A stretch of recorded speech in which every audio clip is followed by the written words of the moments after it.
નમસ્કાર મિત્રો, મારી ચેનલમાં તમારું સ્વાગત છે। જૂન 2025માં અમદાવાદમાં એરપોર્ટ પરથી ત્યારે લંડન માટે રવાના થયેલું ત્યારે એર ઇન્ડિયાનું પ્લેન ઉડાન ભરવાની સાથે જ ક્રેશ થઈ ગયું હતું। આ દુર્ઘટનામાં ગુજરાતના પૂર્વ મુખ્યમંત્રી વિજય રૂપાણી સહિત 260 જેટલા લોકોના મોત થયા હતા।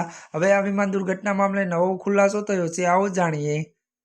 અમેરિકનની એક પ્રતિષ્ઠિત હવાઈ સુરક્ષા એજન્સીએ દાવો કર્યો છે કે આ અકસ્માત પાછળ મોટી બેદરકારી જવાબદાર હતી અને તપાસ દરમિયાન મહત્વના દસ્તાવેજો છુપાવી દેવામાં આવ્યા છે। એવિએશન સેફ્ટી ફાઉન્ડેશનના ત્યારે એક્ઝિક્યુટિવ ડાયરેક્ટર એડીપીએને મોકલેલા ત્યારે ઈમેલમાં જણાવ્યું છે કે ઘણા મહત્વપૂર્ણ દસ્તાવેજો તપાસ અધિકારીઓને પૂરા પાડવામાં આવ્યા ન હતા। પિયર્સને દાવો કર્યો છે કે તેમના હાથમાં કેટલાક ત્યારે ગુપ્ત દસ્તાવેજો આવ્યા છે, જેના પરથી તેમનો દાવો છે કે વિમાનમાં લાંબા સમયથી શોર્ટ સર્કિટ, ધુમાડો નીકળવો અને વાયરિંગની સમસ્યાઓ સતત આવી હતી। આ દસ્તાવેજોના આધારે સંગઠનનું માનવું છે કે વિમાન દુર્ઘટના પાછળ ઇલેક્ટ્રિક ફ્યુઅલ મુખ્ય કારણ હોઈ શકે છે। ત્યારે મિત્રો, અત્યાર માટે બસ આટલું જ। અમારી ચેનલમાં નવા હોય તો અમારી ચેનલને લાઇક, શેર અને સબસ્ક્રાઇબ કરી દેજો। ધન્યવાદ।